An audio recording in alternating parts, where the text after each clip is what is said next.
Hi, my name is Ellie and this is Planning and Finances.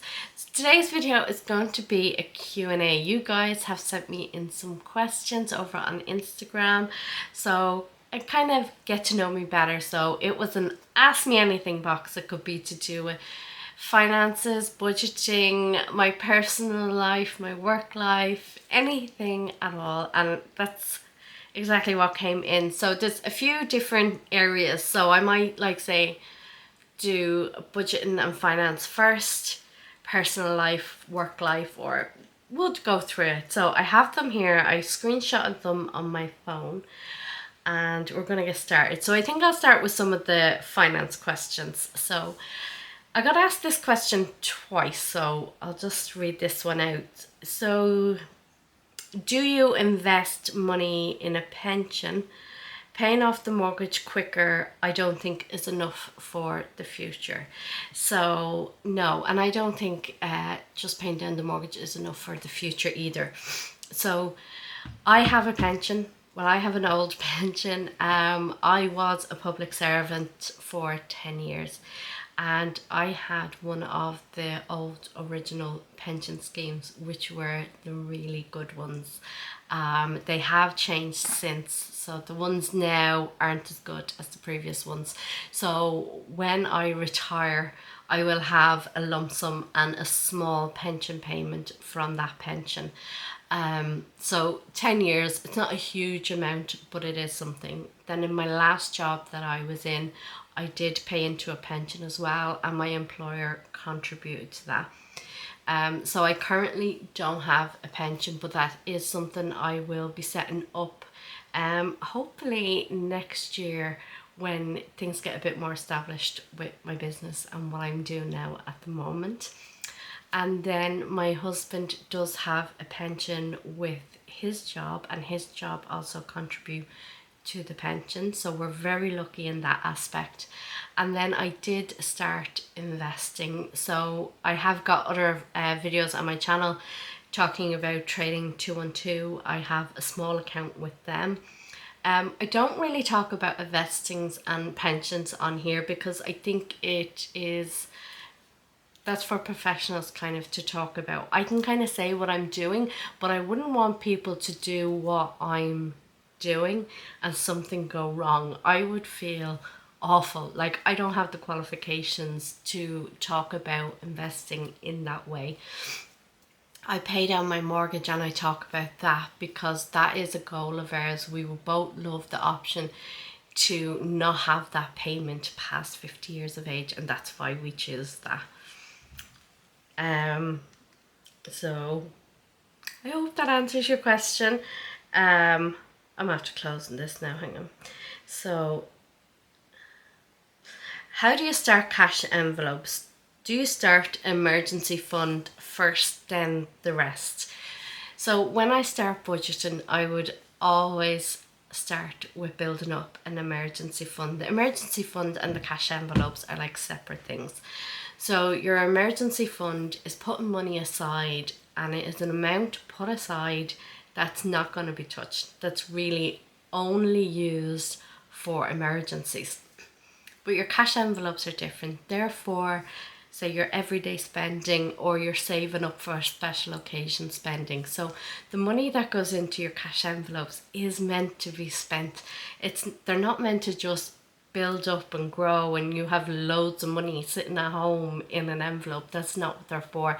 The idea of the cash envelopes is that you start putting money into them to, especially for areas of your budget where you struggle with. So quite a few people would struggle with things like their food budget, eating out, social money, clothing, beauty products, things like that. So you would give yourself a budget. So say if you want to budget €100 for food a week, you would take that €100 out of the bank and put it into this envelope. So when you go food shopping, you know this is how much I have to spend. And I don't want to go over that. And the idea is if you left that money in the bank and you were going with your card, you'd be like, oh, it's only €130. I'll just tap it, I'll pay, it's fine. But if you do that every week and go over by €30 every week, that's a lot. like over the course of a month, 2 months, 3 months. But if you have your cash envelope and you know there's only €30 in there, you've done up your meal plan, you know what you have to get, then there's less likelihood of overspending. Or if you're going out on a social night or going out to eat and you're like, okay, I've got €50 to take with me going out, you're going to look at what you're ordering on the menu, you know, or you're going to choose where you're going to go to eat, but you're going to spend within your means, and that's what the cash envelopes help you do. So to start off, I would look at the areas where I'm struggling, and then I would put a budget on those items and take the money out and stuff those envelopes. But to get started with cash envelopes, you do need to know your budget. So I think that's one of the questions now. Let me check and I'll get into that. So I hope that was helpful. I just can't seem to get started living week to week with almost every penny accounted for. This is very common at the moment. This is what a lot of people are saying. Like, a lot of people are actually saying at the moment, I'm choosing between not turning my heating on and like buying food. And what I'll say to you is, usually when you start budgeting, you find money. Like, I remember first starting my budget. Before I budgeted, I was broke every week. My wages was gone. I had no money. That's why I started doing the cash envelopes in the first place. And then when I started budgeting, I had money. I was like, how have I got so much left over at the end of the week? And it was because I accounted for all of my money coming in and all of my money going out. So now for some people, I know they are doing that already and it's still tight, but I'm just speaking for if that's not something that you're doing. So add up how much is coming in, like every penny that's coming in, whether it's your wages, whether it's child benefit, whether it's child maintenance, whether like social welfare payments that you might receive, like anything that you might earn, write it down, and then write down all your bills. And what I would also look at is like, is everything that you're paying out for necessary? So want to sit down and think, what would you like? What are your goals for your finances? Like, do you want to go on a holiday? Do you need to save money for Christmas? Do you want to save for a home? You know, whatever your goal is, write that down and keep that in mind. And when you do out your budget, look at what you can cut from it. Like, how many subscriptions do you have? Do you have like Netflix, Disney, plus TV, like a Virgin or a Sky or an NTL? NTL, how old am I? What is now Virgin? You know, just look at that and say, okay, be realistic. You know, one thing I say to myself is, you know, I can have anything I want, but I can't have everything that I want. So if I want to keep those subscriptions and all those descriptions and all the luxuries that I give myself each week, I am not going to be able to save up for these goals that I have. So that's one thing that I'd look at, is looking at everything, going down through your bank statements and see, look, highlight things and say, is it a necessity or is it a luxury? And see what you can cut out. I have a, sorry, one sec. Like, I have TV here at the moment because my parents are living here. My mum watches the soaps, my dad watches stuff on TV as well. But just before my parents moved in here, I was thinking about cutting our TV because we actually don't watch it. The kids watch Netflix. They always watch Netflix. They don't even watch the Disney. Another thing that's an option with something like Disney or Netflix or that, which is maybe you could combine it with a family member. So my sister pays for Netflix and I pay for Amazon Prime. So we kind of work it that way. So maybe look at some areas like that and see if the savings that could be made there. But if you want any more help, you can DM me on Instagram. If it is a case of where you can't see any savings in your budget, DM me and I'll see if I can help you out. How did you set a realistic budget to begin with? When did you know it was time to tweak it? And that's a very good word in there, realistic. When you're setting out a budget, it's great to say, okay, here's my budget. I'm going to spend €100 on food a week. But what if that's not realistic? What if you spend 150 on food a week? And like, when did you know it was time to tweak it? So your budget is going to change all the time. Like, I use an Excel spreadsheet and I use a notebook, but every month I copy my previous month's spreadsheet and paste it into another sheet, and that's my month setup. But I don't just leave it at that and say that's my budget. I go down through it line by line, because every month is going to have different things. There could be a birthday, there could be an event, there could be bank charges that month, there could be different things. So I tweak my budget every month so that it is fitting and it's realistic and as accurate as I can get it. You're always going to have things pop up that you probably haven't accounted for, but that's why you would have like a little buffer in there as well. But yeah, tweak your budget as and when you need to do it. I would look at it every month. Do you miss having your own money? I struggle with this. At the start, when I was giving up work, I was like, oh my God, like, I'm not going to have any money coming in. I've worked since I was 14 years of age. I've always had a job. So this was surreal to me. So I do understand it. I'm very lucky that me and my husband, our money is our money. So even though he has his bank account and I have my bank account, and we have a joint account, it doesn't matter where the money is, we both class it as our money. I log on to his bank all the time. He doesn't log on to our bank, but if the statement comes in the door, he'll open it up and look at the statements. Like, there's no secrets there with money.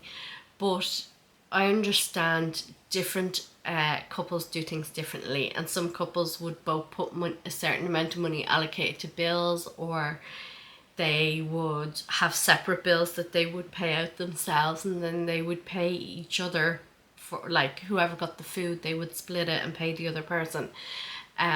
So I can understand if you give up work and you've been in that situation, that it would be harder.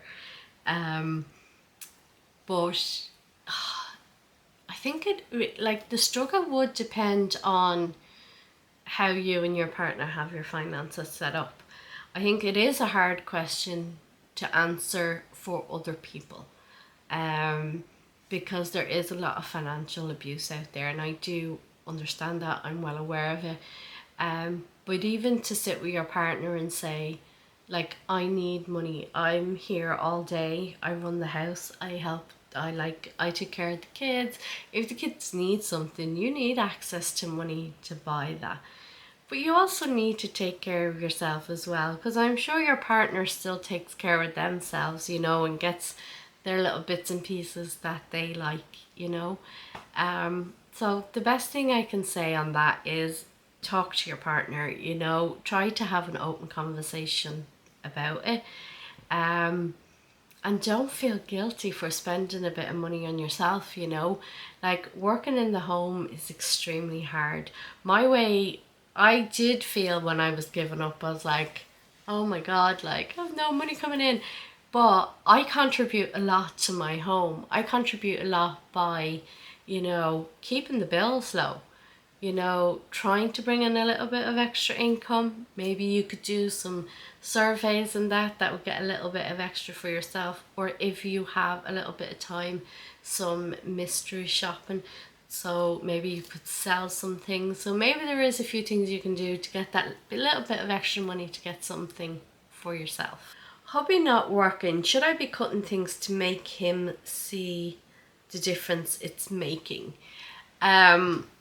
So from this question, I don't know what hubby's doing, what hubby's spending or that, but by cutting things and by showing them how much you're saving is always good. I think there should always be communication within the couple about your finances. If your husband is overspending and it's making paying the bills or things like that more difficult, then maybe show them a budget, maybe do out a budget and show the income and the outcomes that you have every month and how tight it is, and that changes that you're making are working. And that's all you can do. Like, you don't want it to be causing arguments in your marriage either, but maybe you making savings and working harder, but also letting them know what you're doing might be able to help.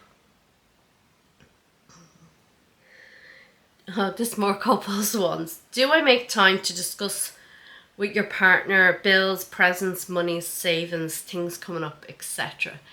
Me and my husband do, not formally.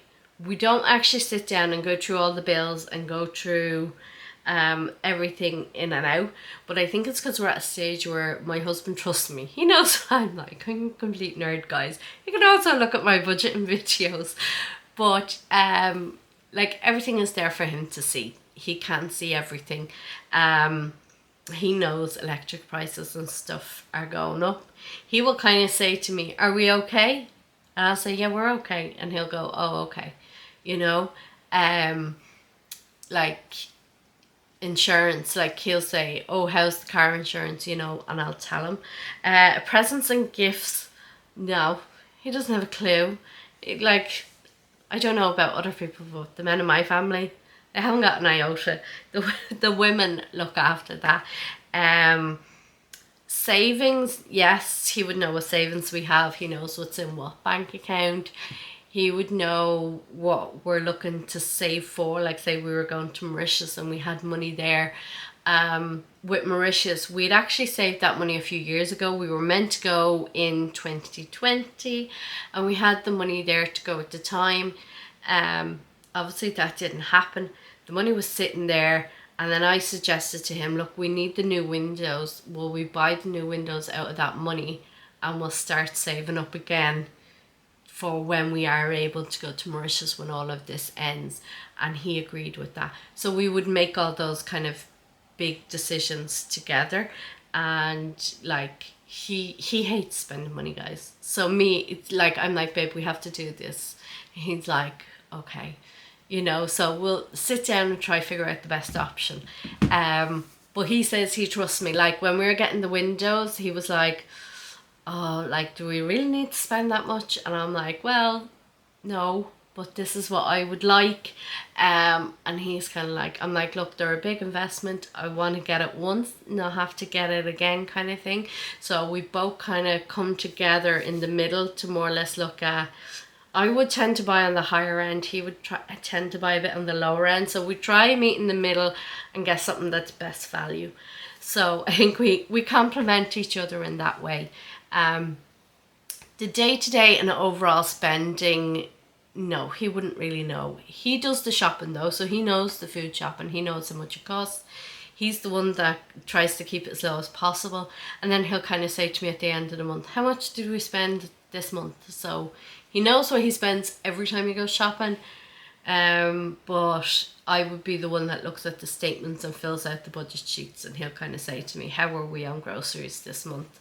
So yeah, so we do kind of talk, but we don't sit down and have a big formal meeting. Okay, so I think that's all the kind of finance questions that I got. So I'm going to move on to some of the personal questions. So this one's in, and I was like, "Oh, have you any regrets in life?" And I was like, "Oh, that's a big question." I do. I have one regret. So I wish I lived in another country for a period of time. So I didn't go traveling when I was younger and live in another country. So I kind of wish I had done like Canada, Australia, something like that, or even around Europe. I love traveling and I've gone on so many holidays, but I haven't lived abroad for a period of time. Now I don't know if I would have liked it or not, because I'm very much a homebody. I love being around my family. We're together for like all occasions. When my brother went to Australia for a year, and I hated it. I just hated him being away, you know. I like everybody around me, and but yeah, that would probably be my only regret, is not traveling more. And I'd like to start doing more traveling now that we can again. That's another one. How many kids do you want to have? I am done. Our family is complete. We have two beautiful girls. We have Hannah and Lauren. They are 9 and 6, and they are done. Actually, funny story. When I met my husband, I think it was like our second day, I said to him, I said, look, I don't want to get married. I don't want to have any kids. So if you're looking for that type of person to settle down with and, you know, do all that family home stuff and everything, that's not for me. And he was like, that suits me. That's not for me either. We were both very much career focused people at the time. We were 27, I think, 27. And yeah, and then very short time later, well, not short time, 3 years later, we ended up pregnant with our first baby. But and she was planned, and the second one was planned too. But yeah, it's strange how things change, isn't it? But no, we are happy with two. Krishna's not looking for a boy. We are not going on that journey of let's try for a boy. No, we are very, very happy, and Krishna's very happy with the two little girls that he has. What else do I have here? How did I meet my husband, and was it love at first sight? So I met my husband on a dating app, Plenty of Fish, which has a dreadful name. But I did, yeah, he was one, he sent me a message, and I just went, are you asking me out? And he went, no, but do you want to go out? And I was like, oh, okay. And we met for a drink 2 nights later. So there wasn't really any going back and forth that much on Plenty of Fish, which I thought was good because we got to know each other going out on dates. We didn't message back and forward for long at all. And was it love at first sight? No, I'm not gonna say it was love at first sight. I thought he was very attractive. I thought he was really nice, but he was quite reserved and shy, and I was kind of like going, oh, he's not giving me much, you know, like I don't know what's going on here. It was very different than other dates that I've been on. And the second time we went out, he took me out to dinner. He was so nice, he was so respectful. It was just different than I'd ever been treated before, and it was a really nice change. And then on the third day, then it started to click. I was like, yeah, you know, and I think he just needed a bit of time to warm up. And knowing my husband as well as I do now, he is shy in that, but once you get to know him, he's great. And I think that was what he needed. He needed the few dates to kind of see how it went. And I wasn't used to that, you know. I suppose I was used to like dating Irish lads and just having more banter and that. But then he came out of his shell and we just got along like a house on fire, and after a few weeks then we were inseparable. So yeah, so that was it. That was our little love story.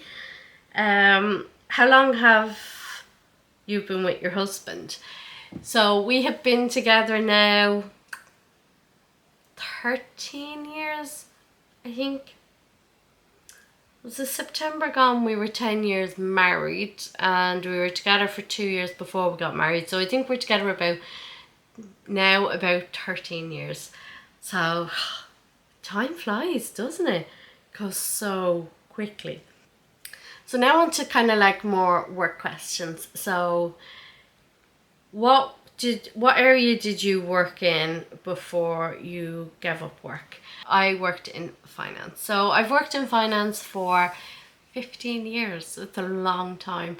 I absolutely love it. I love finance, I love accountancy, bookkeeping, payroll, all that kind of stuff. Like, I'm a total nerd, guys. And that's what my background is. So I have a lot of experience working in that. I didn't work in a practice, I worked in the industry. So I worked for actual companies and did different areas of their bookkeeping. So I actually worked at some interesting places. So I don't mind sharing one or two because they were quite a long time ago. So one place that I worked, where I mentioned earlier I was a public servant, I worked at the National Gallery of Ireland, and that was such a wonderful place to work. It was such an amazing building. The amount of history that I actually learned about some art while I was working there.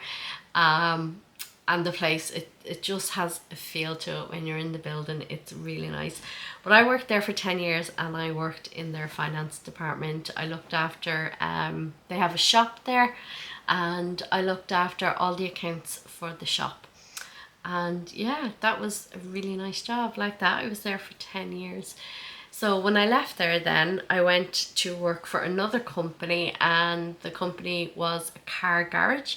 So they sold new cars. So it was one of the new car companies, and I looked after 3 car companies when I did their accounts. So I looked after all the daily accounts for them, their payroll, did a lot of their HR stuff as well, like setting people up and things like that. So that was a really nice job too.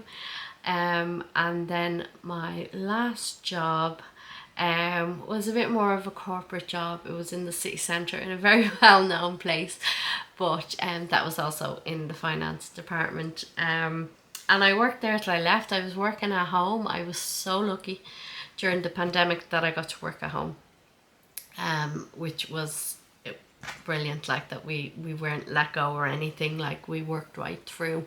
So that was brilliant. So yeah, so all my experience, if you're not surprised, my love of numbers and everything else has been finance. So this would be kind of why I do also know a bit about budgeting and, you know, pay slips and, you know, like wages, tax credits, all things like that would be from my knowledge of college and working on the job. What else? What type of jobs have I worked in growing up? I did quite a few different ones. I know in the like, I don't have a lot of jobs because I tended to stay in places for like quite a good period of time. But my first job was a lounge girl. I don't know if everybody in Ireland kind of did that job. So working in a pub, collecting glasses, serving drinks, that kind of thing. I loved it. I think I've liked every job that I had actually. And I did that from when I was 14. I remember going into them going, yeah, I'm 16. And they were like, okay, here's the job. I looked 12, guys. I looked so young. And then after that, I did hairdressing. So I was a trainee hairdresser for over 2 years, and I loved it. I also used to go to college in Closh-to-Doolig at the time for it as well. But unfortunately, my skin couldn't take it. I broke out in dermatitis, and it got so bad that I couldn't ignore it. It was, yeah, I had to give it up. And then I worked in retail. Extravision. I worked in Extravision for a good many years as well.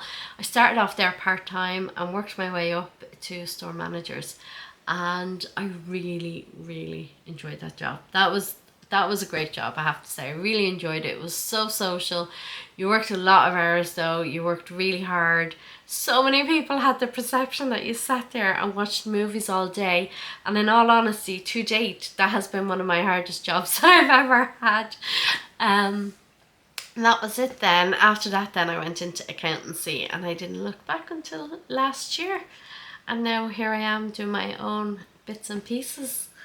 Yeah, that's it. So I hope you feel you got to know me a little bit better.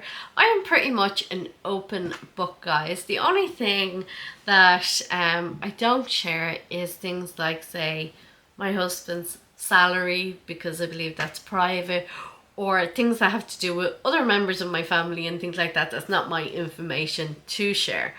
But otherwise, I am happy to share anything about me or any questions that you have. Yeah, so I enjoy doing that. I might do another one again in the new year at some stage. But thank you very much. If you're here to the end, as I usually say, thank you for getting through and for sticking with me. And maybe you would like to check out some of my other videos. We have cash stuffing videos, cleaning videos, a day in the life videos, anything kind of to do with managing and taking care of your home, from your finances to the upkeep of your home. So thank you guys, take care, I'll see you next time. Bye.